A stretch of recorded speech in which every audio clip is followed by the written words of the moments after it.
Vote আসে, vote যায়, প্রতিশ্রুতি থেকেই যায়। এমনই ঘটনা ধরা পড়ল আমাদের ক্যামেরায়। রাজগঞ্জ ব্লকের শিকারপুর গ্রাম পঞ্চায়েতের অন্তর্গত আদর্শপাড়া এলাকায় জানা গিয়েছে বর্ষার সময় হাঁটু পর্যন্ত জল জমলেও রাস্তা মেরামতের কাজ হয় না। পাশেই রয়েছে বন দপ্তর। বারবার স্থানীয় পঞ্চায়েত প্রশাসনকে জানিয়েও হয়নি কোনো কাজ। অবশেষে বাধ্য হয়ে গ্রামের যুবকেরা ডেপুটেশন দিতে বাধ্য হলো শিকারপুর গ্রাম পঞ্চায়েতে। কি বলছেন শুনুন বিস্তারিত। এসছি আদর্শপাড়ার থেকে আমরা এখানে প্রধানের কাছে ডেপুটেশন দিতে। আমাদের রাস্তা বহুদিন ধরে বেহাল দশা, রাস্তা ভাঙ্গা, ঠিকমতো হাঁটাচলা করা যায় না এবং চারদিকে জঙ্গলও বহুদিন ধরে পরিষ্কার করা হয় না। আর রাস্তার যেগুলো স্ট্রিট লাইট থাকে এগুলো বেশিরভাগ সময় বন্ধ থাকে, 1-2 দিন অন থাকে আবার বন্ধ থাকে।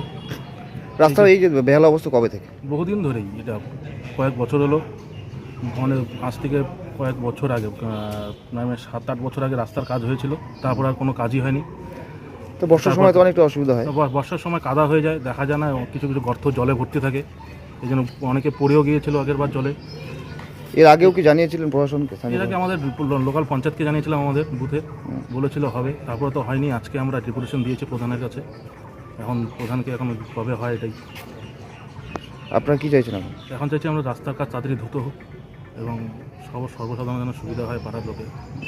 আপনার নাম? আমার নাম দেবাংশু দত্ত। আপনার বাড়ি? আমার আদর্শপাড়া।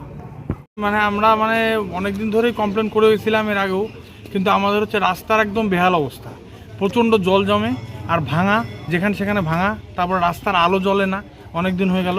হ্যাঁ, তো এতে আমাদের প্রচুর অসুবিধা। তারপর বাচ্চারাও, ছোটো ছোটো বাচ্চারাও স্কুলে যায়, হ্যাঁ, তো এর মধ্যে জল জমে যায় আর চারদিকে জঙ্গল। আর আজকে সকালেও আমি যখন বাচ্চাকে স্কুলে নিয়ে জঙ্গলে স্কুলে যাচ্ছিলাম, তখন জঙ্গলের মধ্যে একটা দাঁড়াই সাপ বাড়াইতে পারে।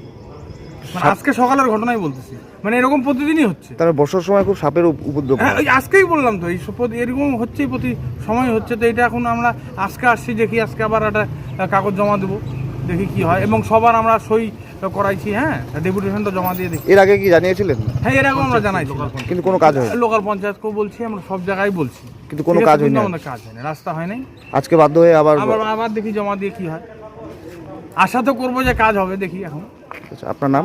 আমার নাম বিশ্বজিৎ মুর্মু। আচ্ছা, কত মিটার রাস্তা ওটা? মিটার ওইভাবে তো বলা যায় না, ধরেন 200 মিটার তো হবেই, 200 মিটারের বেশি হবে। টোটাল ধরেন 250-300 মিটারের মতো।